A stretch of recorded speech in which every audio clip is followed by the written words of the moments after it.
আমাদের প্রসেস শুরু হয়েছে, ত্রিপুরা পুলিশের ইন্টারভিউ প্রসেস শুরু হয়েছে, কিন্তু 2022-এ ফিজিক্যাল দেওয়া হয়েছে আমরা।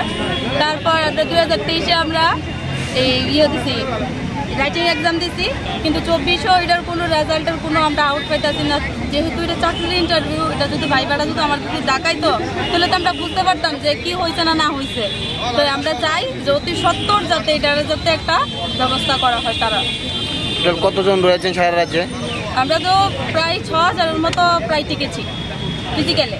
এখন পর্যন্ত আমরা রাইটিং এক্সাম দিয়েছি 6000-ই, কিন্তু এখন পর্যন্ত ভাইবার জন্য যদি ডাকানো হয়নি, তার জন্য আমরা বসে রয়েছি। রাইটিং এর কোনো রেজাল্ট বের হয়েছে কি? না, রাইটিং এর কোনো এক্সাম বের হয়নি বা রেজাল্টও কোনো বের হয়নি। তার জন্যই তো আমরা আসা এখানে, যাতে অতি সত্বর যাতে রাইটিং এর এক্সামটা আমরা যে এক্সামটা দিয়েছি যেটাই হোক ফল, সেটাই যাতে আমাদেরকে থ্রো করে।